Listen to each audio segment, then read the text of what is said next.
Here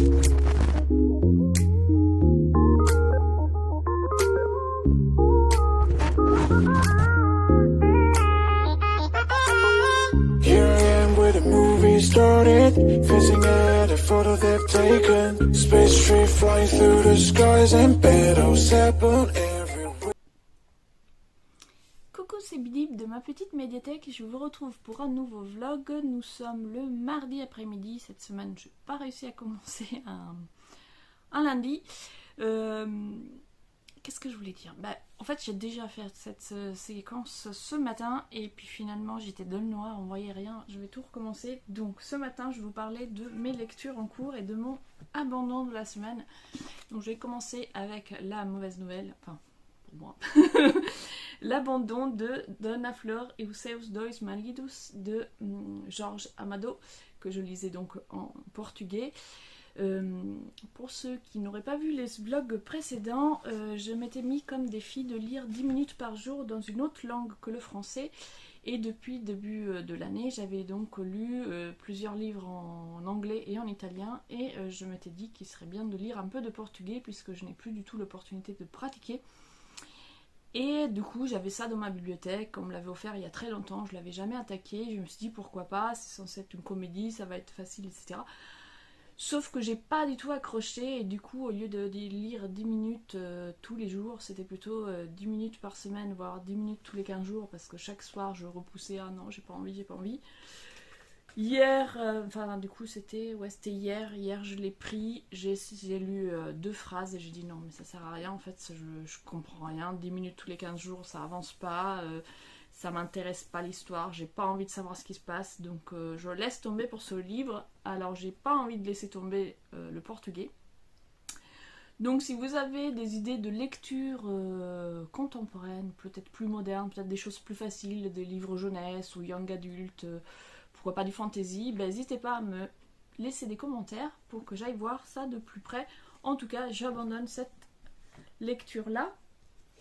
Et en revanche, j'ai commencé donc 2 nouveaux romans cette semaine. Donc en jeunesse, j'ai commencé Les Lance-Rêves, le tome 1, Les secrets des dents de lion, de Susanna Isern et Esther Gilly, je sais pas comment ça se prononce. Donc c'est chez Hachette. Roman. On est dans un roman jeunesse traduit de l'espagnol, si je ne dis pas de bêtises, traduit de castillan.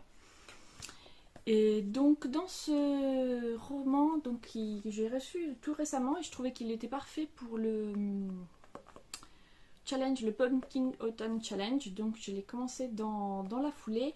Et donc le pitch, c'était une jeune fille, Sophie, qui découvre qu'elle est une lance-rêve comme son grand-père. Et donc j'avais lu ce matin au moment où je filmais, je disais, j'avais lu les 5 premiers chapitres et c'était très mignon, mais il n'y avait pour le moment rien de fantastique. Et bien justement, le côté fantastique arrive au 6e chapitre que j'ai lu du coup ce matin dans le train. Et donc ce que j'avais pas compris moi en lisant les lance-rêves, les brise-rêves et tout ça, je pensais aux rêves qu'on fait quand on dort, et en fait il ne s'agit pas de tout de ces rêves là, c'est plutôt les rêves, je rêverais de devenir danseuse, je rêverais de jouer du piano, ce genre de rêve là.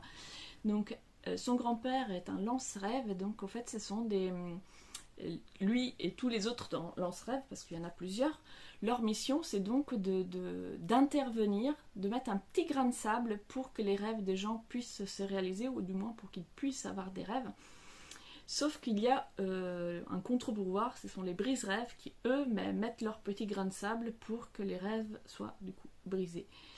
Et elle va donc, dans ce 6e chapitre, mener sa première mission. Et du coup, c'est vraiment, pour l'instant, voilà, je ne sais plus, j'ai dû lire le 6 et le 7 ce matin. C'est ça, oui, je suis arrivée, j'ai lu 2 chapitres ce matin. Donc on est vraiment du jeunesse, je pense, je dirais 12 ans, 10-12 ans. En tout cas, c'est agréable, c'est très joliment illustré. Donc, alors, je regarde dans ce sens-là, peut-être ça sera plus simple.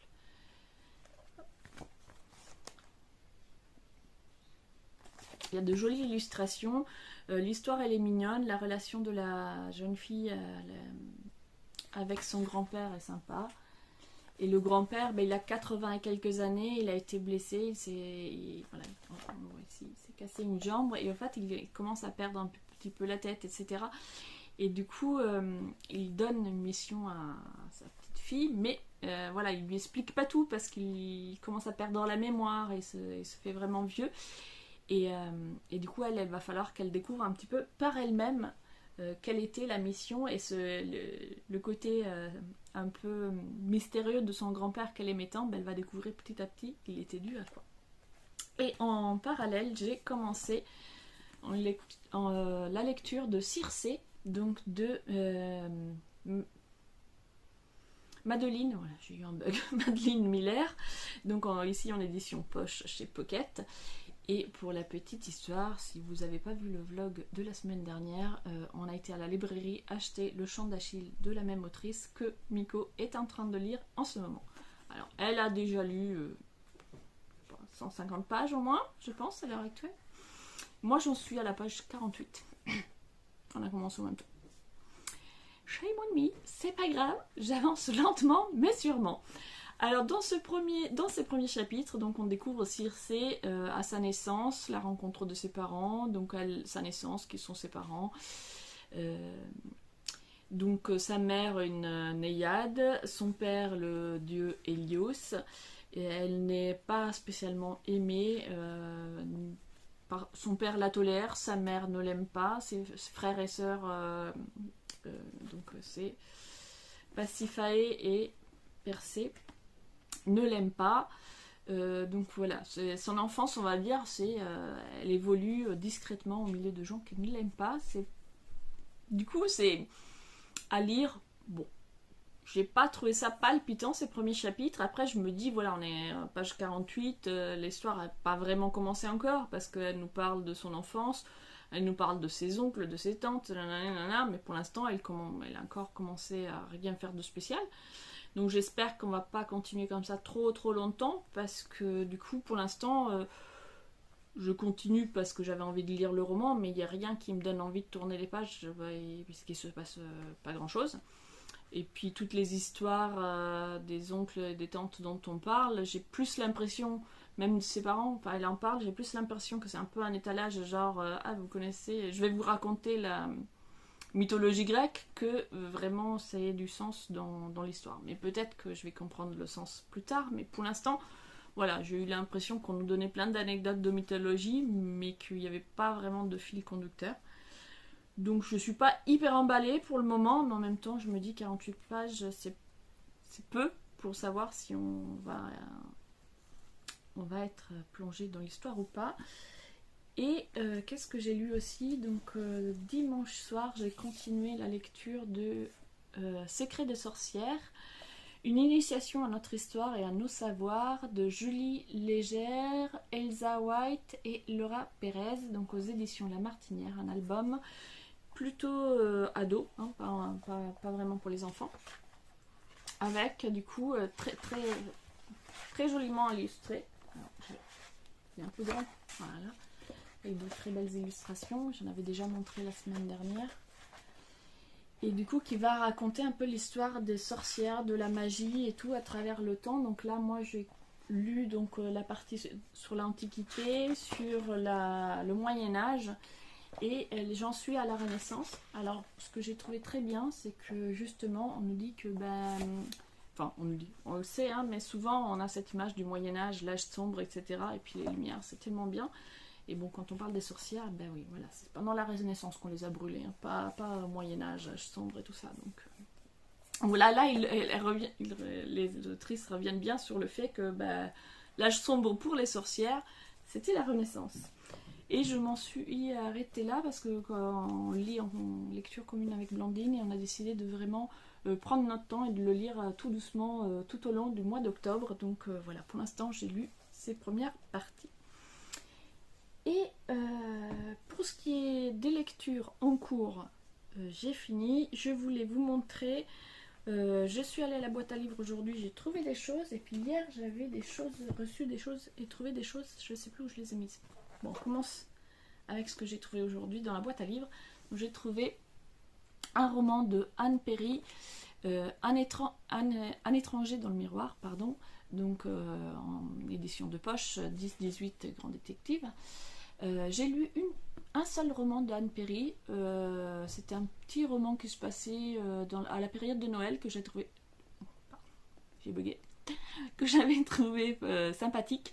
Sans, voilà, ça m'avait pas non plus transcendé, mais je l'avais trouvé sympa. L'ambiance était agréable. Du coup, je me suis dit pourquoi pas réessayer. Là, on est sur un roman un peu plus gros. Donc voilà, toujours avec un détective, toujours dans le 19e siècle. Donc là, on est en 1850. Avec William Monk devenu amnésique. Et qui décide du coup de ne pas faire part de son amnésie et de s'en servir dans le cadre de ses enquêtes. Je ne vois pas du tout comment on peut se servir de son amnésie pour mener une enquête, mais du coup ça a attiré, ça a attisé ma curiosité. J'ai lu vraiment en diagonale là, parce que j'aime bien pas trop lire les quatrièmes de couverture non plus, parce que j'aime bien savoir à peu près de quoi ça parle, mais d'avoir la surprise. Donc voilà, j'ai juste lu très vite fait en diagonale pour voir si ça me donnait envie, et ça me donne envie. Et puis j'ai trouvé un petit livre, une petite édition de poche. La pierre et le sabre de Eiji Yoshikawa, et je me suis dit ça pourrait plaire à Miko. Donc c'est la vie de Miyamoto Musashi romancée, si j'ai bien compris. Alors je ne sais pas si le personnage ça va être Miyamoto Musashi lui-même ou si c'est inspiré de ce personnage pour en créer un autre. Là encore, j'ai lu en diagonale, j'ai vu Miyamoto Musashi, j'ai vu Samouraï, j'ai vu Japon du XVIIe siècle. J'ai dit, allez, je prends. Alors, il est en très mauvais état, il est bien abîmé, mais voilà, c'était gratuit dans une boîte à livres. Donc voilà, on va le lire, et puis quand on l'aura lu, je pense qu'on va le remettre dans la boîte à livres, à moins que ça soit vraiment un coup de cœur, mais vu l'état du livre, je pense qu'on va le remettre quand on l'aura lu. En tout cas, voilà pour ce que j'ai trouvé. Et qu'est-ce que j'ai fait des autres livres? Coucou, je vous retrouve, nous sommes déjà le jeudi soir, je suis rentrée du travail, j'ai profité de la douceur, il fait encore 23-24 degrés, c'est incroyable. Pour travailler un petit peu au jardin, et d'ailleurs la douceur est tellement incroyable que je viens de me rendre compte qu'un de nos cerisiers est en fleurs. Je crois que c'est le printemps, je sais pas. Il y a eu une semaine de froid et puis après 25 degrés, il a dit ouais. Enfin bref. Et du coup voilà, là j'ai travaillé un petit peu au jardin, je me suis fait dévorer par les moustiques. Par contre ça c'est l'enfer, la douceur ils aiment bien aussi. Donc ils étaient calmés un petit peu là pendant une semaine de froid qu'on a eu, mais ils sont ressortis. Je voulais vous parler de plein de choses, j'ai pris des petites notes parce qu'il y avait des choses dont je voulais vous parler qui sont sur mon téléphone. Et du coup je me suis notée parce que je retiens jamais les titres, les noms, etc. Alors, j'avais hâte de continuer mes lectures en cours que je vous ai déjà présentées dans les... je sais pas, hier ou avant-hier, je sais pas quand est-ce que j'ai filmé. Sauf qu'en arrivant dans le train, je me suis rendu compte que les livres sont restés à la maison. Donc j'étais un peu dégoûtée. Heureusement, sur mon téléphone, j'ai ma bibliothèque numérique avec toujours plein de livres que je zappe en plus. Du coup, il y en avait qui attendaient depuis un moment. Et il y avait justement le château des trompes de l'œil de Christophe Bigot, dont j'avais lu il y a déjà quelques semaines les premières pages et que puis j'avais oublié. Et du coup, je me suis dit, je vais me remettre dedans. Alors, je suis quoi, 8% à peu près du livre, hein, donc c'est un peu tôt pour savoir si ça va me prendre ou pas. En tout cas, le début, je le trouve plutôt chouette. On est donc dans... Alors, l'époque, on est au 19e. Exactement, je me souviens pas. En tout cas, c'est un jeune homme qui travaille comme assistant pour un notaire et qui est envoyé par le notaire pour travailler dans un château où une ancienne baronne qui a réussi à racheter son château après la terreur a demandé à ce qu'on fasse son inventaire donc de tous ses biens, donc les peintures, la bibliothèque, tout ce genre de choses.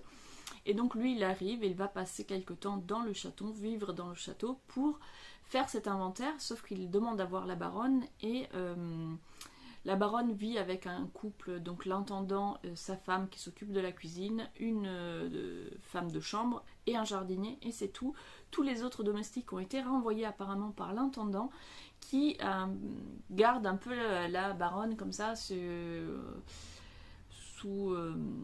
étroite surveillance. Enfin, il ne permet pas aux gens d'accéder à cette baronne, donc le jeune homme se demande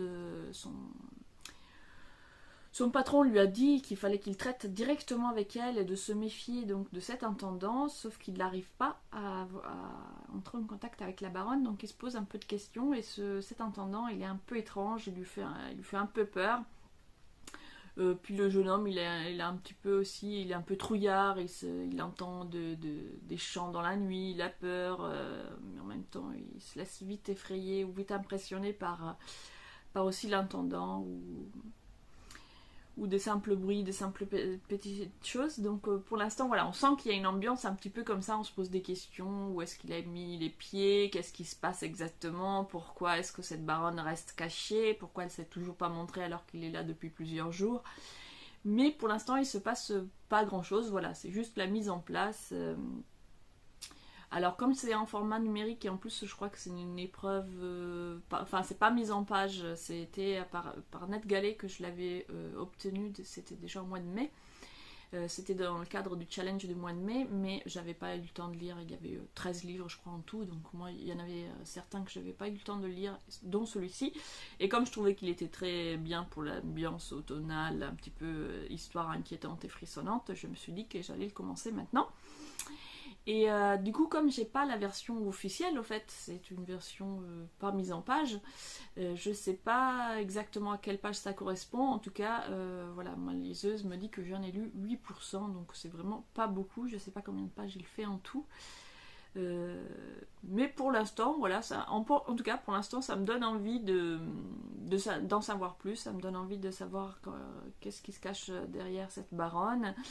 Et l'ambiance me plaît bien, un peu inquiétante comme ça, avec ce jeune homme un peu... Je sais pas comment le décrire, il est un peu trouillard, un peu... on sait pas trop. Voilà. En tout cas, voilà, pour la lecture du coup que j'ai fait aujourd'hui en numérique. Puis je vous avais dit que je voulais vous parler aussi un petit peu dans ces vlogs des séries, des films que je regarde. Puis je vous parle de mes livres et de mes crochets, mais je me suis dit pourquoi pas parler aussi des films et des séries. Donc je vais inaugurer avec Le Hobbit, donc la trilogie que je n'avais jamais regardée encore. J'avais eu au moment où elle était sortie au cinéma des retours très mauvais, où on m'avait dit surtout regarde pas, si t'as aimé le livre, regarde pas le film. Du coup je l'avais jamais regardé, mais là je me disais que ça collait bien avec le Pumpkin Autumn Challenge. Et puis surtout, moi je suis bon public, donc je me suis dit, allez, pourquoi pas, je venais de me refaire toute la trilogie de Seigneur des Anneaux en septembre, donc je me suis dit, bah j'ai envie d'enchaîner, je regarde aussi la série Les Anneaux du Pouvoir, que je trouve franchement pas terrible. Alors déjà, les elfes, je les trouve vraiment pas terribles, surtout Galadriel, enfin les prénoms à chaque fois je m'embrouille, donc je sais pas si je le prononce bien, mais en tout cas genre la meuf elle veut faire un génocide, ok c'est des orques, mais je la trouve un peu voilà, faut bien que jeunesse se passe, on va dire, elle est jeune dans le truc, mais quand même c'est un elfe hyper sage tout ça, donc je sais pas, moi ça m'a pas spécialement emballé, ni dans l'ambiance ni dans le rythme, je trouve que c'est très lent, il se passe des trucs mais t'as l'impression qu'il se passe rien. Donc je trouve pas ça hyper... voilà, c'est pas une série où genre waouh, il faut absolument regarder cette série. Si vous êtes un amateur de Tolkien, je dirais peut-être qu'il vaut mieux pas la regarder parce que voilà, en tout cas les intégristes de Tolkien risquent d'avoir mal. Moi, comme je dis, je suis plutôt bon public, donc j'ai regardé le premier épisode en me disant oh, c'est vraiment pas terrible, mais je regarde quand même. Parce que moi des elfes et des histoires comme ça fantastiques, je dis pas non, mais voilà, c'est pas la série du siècle. Maintenant les premiers épisodes je les trouvais vraiment chiants, les deux premiers je les ai trouvés relativement chiants, je crois, mais j'ai mis même 2-3 soirs, voilà, c'est pas le truc où tu enchaînes un épisode et t'as envie de voir la suite, c'était plutôt du genre au milieu de l'épisode, dire bon, allez, je vais me coucher parce que là, c'était un peu ça les 2 premiers, et après ça accélère un petit peu, donc j'ai trouvé la suite un petit peu plus prenante, mais pas au point de ah, il me faut absolument le prochain épisode.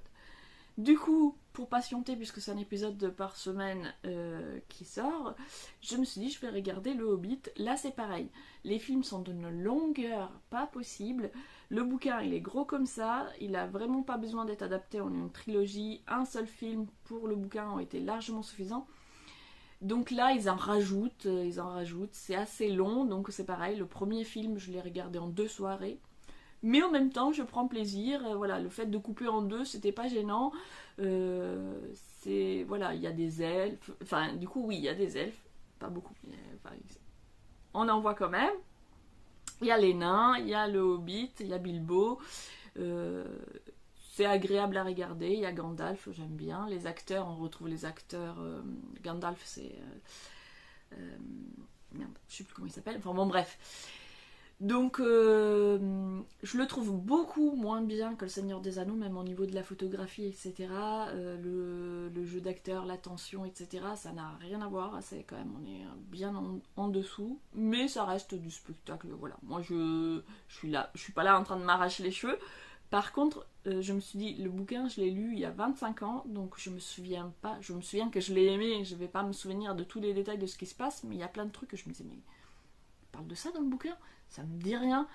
Du coup, je ne sais pas s'ils ont pris des événements d'autres livres pour les mettre dans le film, histoire de faire 3 films avec seulement l'histoire de Bilbo le Hobbit, ou s'ils ont rajouté des choses inventées, ou si c'est moi qui ai oublié, mais en tout cas, il y avait plein de choses où je me disais, mais moi, je me souviens absolument pas de ça. Et donc voilà. Mais en même temps, ça m'a donné envie du coup de relire le Hobbit. Parce que justement pour savoir est-ce que c'est vraiment dans le livre ou est-ce qu'ils l'ont rajouté. Et puis ça fait un petit moment que ça me trotte dans la tête, en fait j'aimerais bien relire le Hobbit et le Seigneur des Anneaux mais en anglais.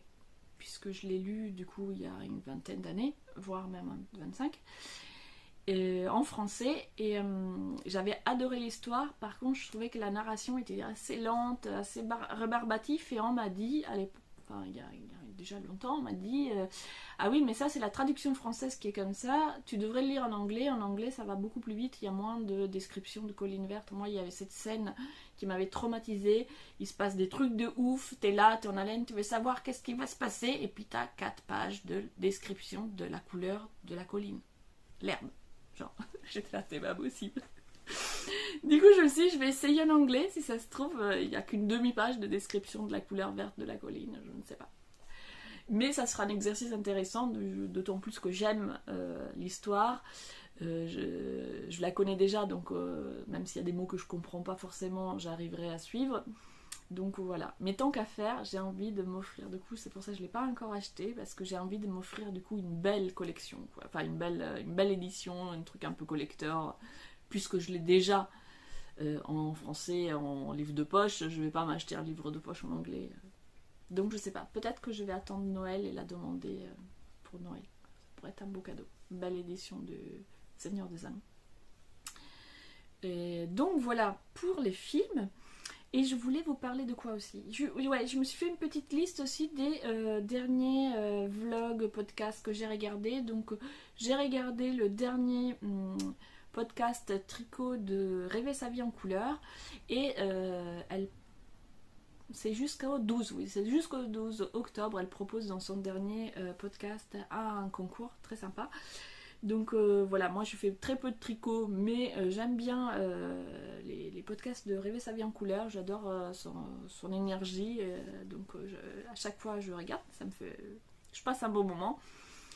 Et sinon, niveau YouTube, Booktube, comme on dit, j'ai regardé donc les derniers vlogs de Laura's Readings, le carnet de lecture de Sunset Avenue, le dernier vlog également du café et des livres, et puis j'ai pas encore eu le temps de le finir, mais j'ai regardé aussi le dernier vlog de Madame Chachali.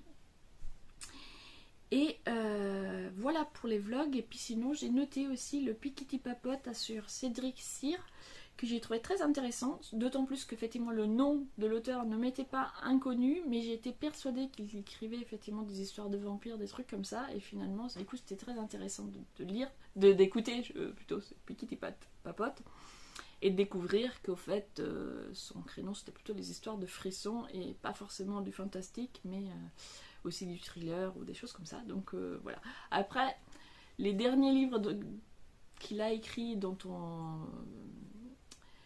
il parle, et ça a l'air d'être vraiment des trucs terreur très angoissants, etc. C'est pas vraiment mon truc, donc je sais pas, si vous avez un de ces livres à me conseiller, mais qui fout pas trop les boules quand même, je serais curieuse de découvrir sa plume, mais j'ai un peu peur. Voilà, j'aime pas les trucs de glauque ou avec trop de violence, trop de sang, trop de trucs malsains, ça me met trop mal à l'aise. Mais je voudrais bien découvrir sa plume, donc je sais pas trop par quel livre découvrir. Voilà.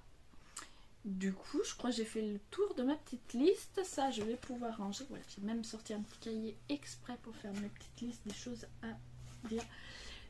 Dans le dernier enregistrement, je vous disais, j'avais fait une première prise de vue que j'ai effacée parce qu'on n'y voyait rien. En fait, j'étais dans le noir. Oh, c'est rare. Mais oui. Aïe, ça, pas les griffes. Alors, elle est adorable, mais par contre, elle ne sait pas maîtriser ses griffes. Et donc, dans la première prise de vue, je vous montrais mes derniers achats. Alors, elle va faire des bêtises, je le sens. Je vais déplacer, voilà, la caméra. Mon dernière réception et achat que j'avais du coup reçu le mardi ou le lundi, je sais plus. Et sauf que après, quand j'ai refilmé, je les avais oubliés, donc il faut que je vous les remontre. Donc, j'ai acheté le grand livre des esprits de la nature que j'étais persuadée avoir déjà acheté, mais j'ai impossible de remettre la main dessus. Donc comme il en restait un, je l'ai pris chez Croquebook à La Rochelle, il en restait un, j'ai cherché partout chez moi, j'ai même recherché dans les listes des livres que j'achète, puisque dans mon boulette journal de lecture, je note tous les nouveaux livres que je reçois, que j'achète, etc. Il n'y était pas non plus, donc je me suis dit, soit c'est une farce des farfadets qui m'ont planqué mon livre, soit c'est que j'étais persuadée de l'avoir acheté, je ne l'ai pas acheté, donc je l'ai reacheté. Ou acheté pour la première fois, j'en sais rien. Si jamais l'autre fait surface, ben je l'offrirai. En tout cas, voilà, je l'ai, celui-là, il est là. On va pas me le piquer. Alors, du coup, c'est écrit par... Alors, je ne sais pas si c'est écrit, illustré, il y a deux auteurs. J'imagine qu'il y en a un au texte, un aux images. Il ne précise pas qui est qui. Donc, je vous donne les deux noms. Richard Elie et Frédéric Devos. Et c'est aux éditions Vega, donc c'est fées, elfes, lutins, faunes, sirènes, pixies, dryades et autres créatures des forêts, de montagnes, rivières, océans et jardins. Voilà, un joli programme. Je vous montre un petit peu le style à l'intérieur. Voilà, ce genre de... Je sais pas si avec le reflet vous allez bien voir. Voilà, les illustrations sont plutôt sympas. Et puis voilà, sinon ça se présente comme ça. Ouh! Voilà, ça se présente comme ça sur une petite fiche explicative. Il y a du texte même là dans le gris, je ne sais pas si on voit bien, avec des petites illustrations, tout ça. Donc voilà, il va aller rejoindre ma très nombreuse collection de livres de ce genre, mais j'adore. Même si finalement je les feuillette plus que je ne les lis. Voilà. Et j'avais reçu, du coup, j'avais reçu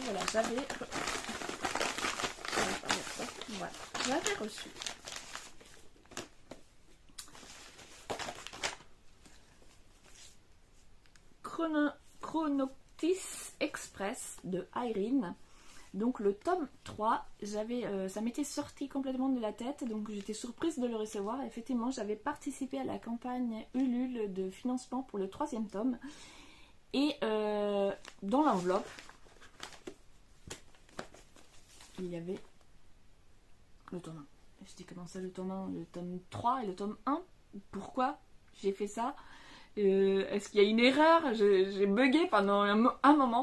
Et voilà, c'était une petite blagounette. Je ne sais pas si c'était prévu la jaquette supplémentaire parce qu'ils ont changé le design pour que ce soit tout raccord. Mais en fait, c'est bien le tome 2 qui était couvert de 9 jaquettes, sans doute revisitées du tome 1. Donc là maintenant j'ai les 3 tomes et je vais donc me prévoir cette petite lecture.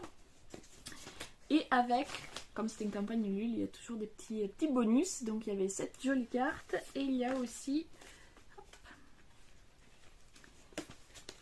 une petite carte de remerciement, un petit marque-page et un joli stickers. D'ailleurs le tome 1 je l'ai dédicacé puisque je l'avais acheté à là c'était où que je l'avais acheté, je crois que je l'avais acheté à Paris à la foire du livre ou quelque chose comme ça, et j'avais rencontré l'autrice, c'était très sympa d'ailleurs. On avait discuté un petit peu et du coup voilà, j'ai eu envie de participer. J'avais loupé la sortie du tome 2, donc voilà, j'ai fait d'une pierre deux coups quand le tome 3 est sorti. Donc voilà, ça c'est ce que j'avais reçu lundi.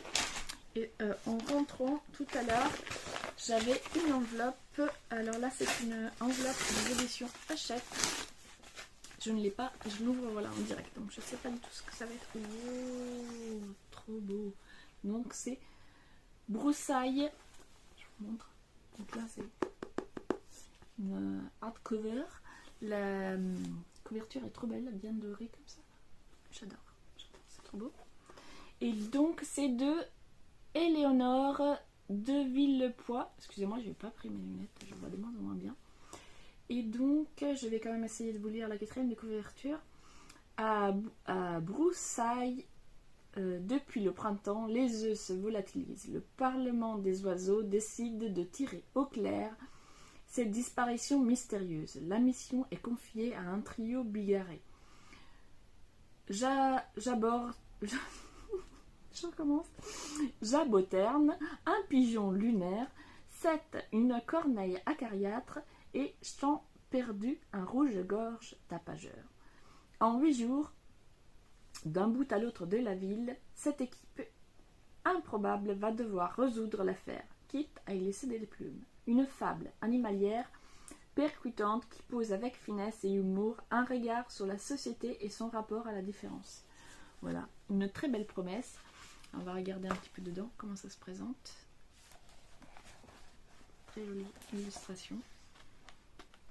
La mise en page a l'air très sympa avec des petits trucs comme ça. Donc j'ai vraiment hâte de commencer cette lecture. Donc je suis trop contente. Il me faisait vraiment très envie celui-ci. Donc j'ai hâte. Et puis il n'est pas très épais, donc je vais pouvoir le lire. Et il y a même un marque-page, si c'est pas la classe. Il est trop beau. Cette édition en tout cas elle est très belle. Et ça me donne vraiment envie de le lire. Et donc voilà, comme il n'est pas très épais, je crois que je vais me le mettre en haut de ma petite pile. Et puis ça y est, je vous ai parlé de toutes mes lectures et tout. Je vous ai pas ressorti les crochets, j'ai commencé un nouveau projet, mais je voulais avancer un petit peu pour que ça ressemble à quelque chose avant de vous le montrer. Donc je pense que je vous le montrerai plutôt dimanche, si d'ici là j'avance un peu. Demain matin, j'ai un rendez-vous très tôt, donc je pense que j'aurai pas le temps de filmer et la journée va être bien remplie, donc je suis pas sûre d'avoir le temps de lire.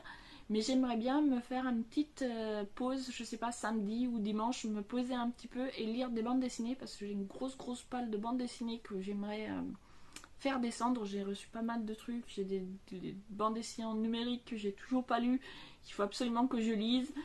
Et donc voilà, j'aimerais bien me poser quelques heures et me faire un marathon BD ce week-end. Donc on verra si j'y arrive, si j'ai le temps, si je peux. En tout cas, c'est ce que j'aimerais programmer. Donc je vous dis à plus tard et je croise les doigts pour avoir des choses à vous raconter concernant des BD.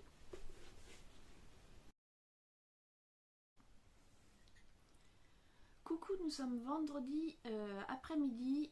Je vous retrouve, je viens de me préparer un pumpkin chai. Je me suis dit c'était parfaitement de saison. Je connais pas ce parfum chez Yogi Tea, j'adore leur thé. Et là j'étais dans le rayon et ils avaient sorti une collection spéciale automne avec le pumpkin chai. Je me suis dit testons.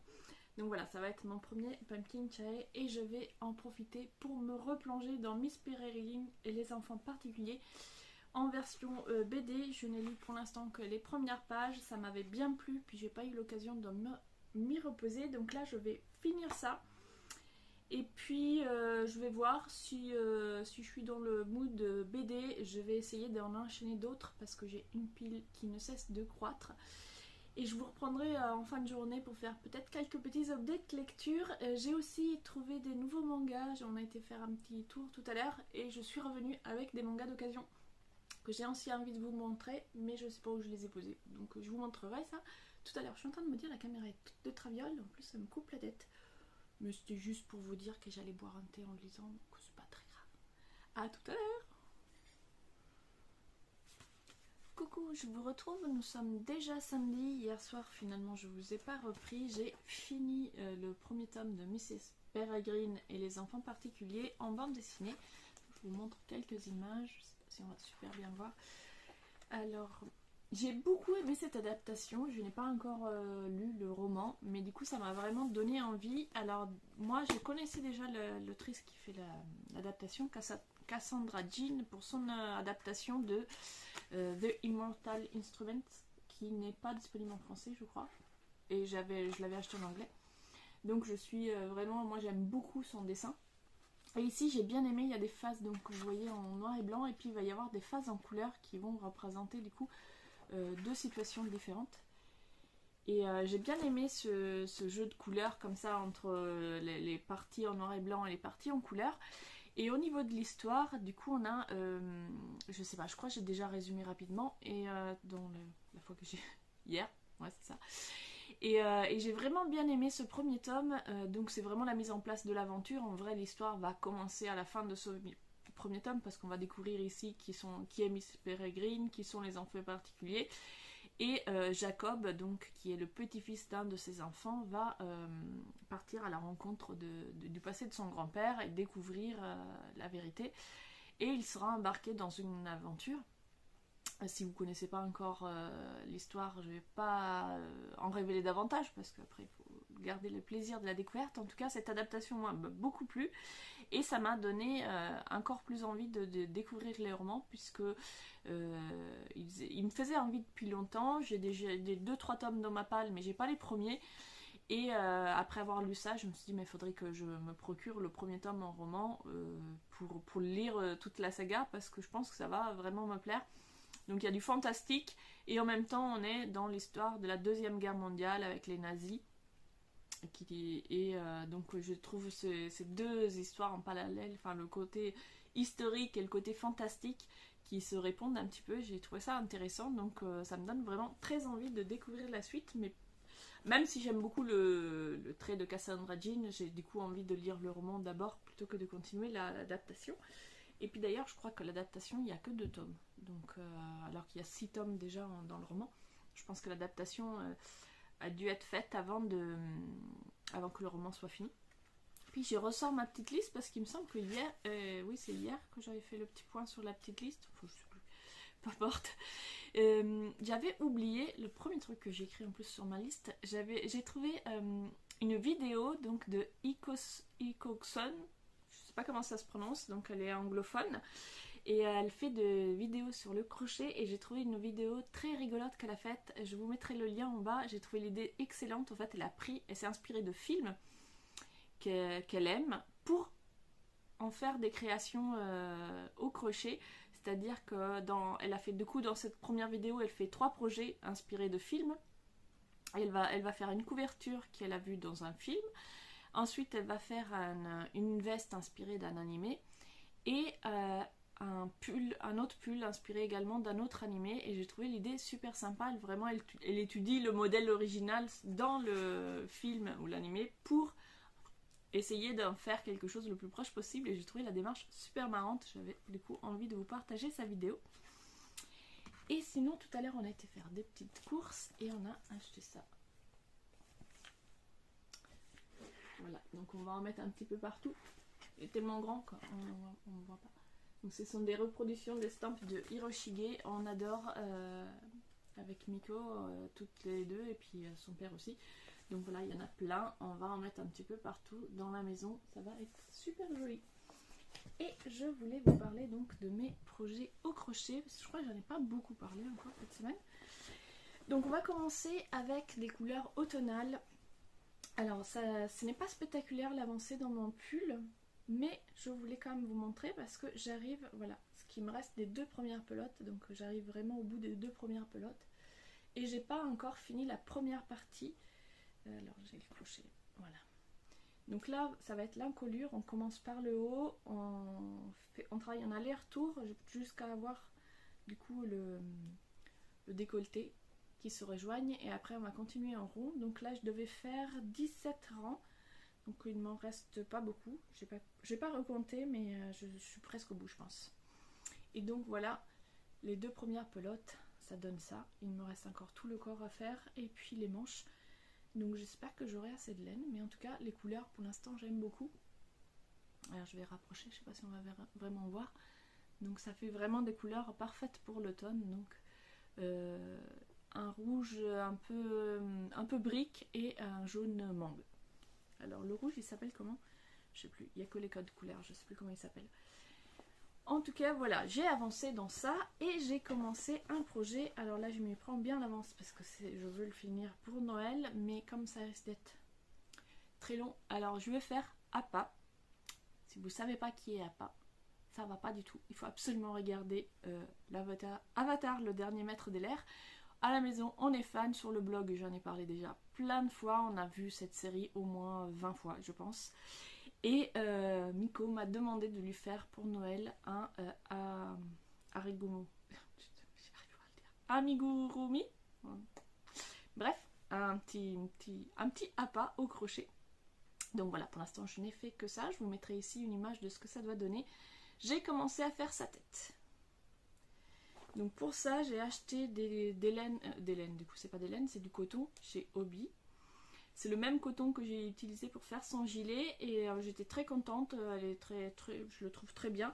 Donc il est très facile à travailler, donc j'ai racheté les couleurs nécessaires pour faire Appa. Donc j'ai du blanc, j'ai pris du blanc classique, hein, j'ai pas pris du crème, voilà. J'ai pris du blanc, j'ai du marron, du gris et du rose. Et donc la première partie c'est faire sa tête, donc voilà c'est le haut de la tête. Ici après il va falloir que je lui fasse sa petite frange.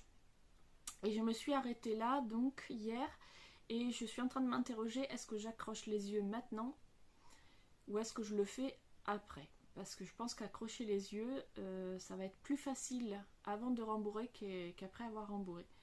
Donc j'hésite encore.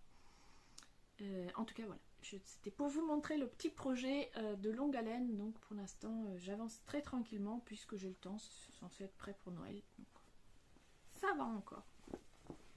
Là je me suis préparé un petit thé, je vais me poser, bouquiner un petit peu et puis on va aller faire un tour en librairie. Donc je vous remontrerai si on trouve des choses sympas.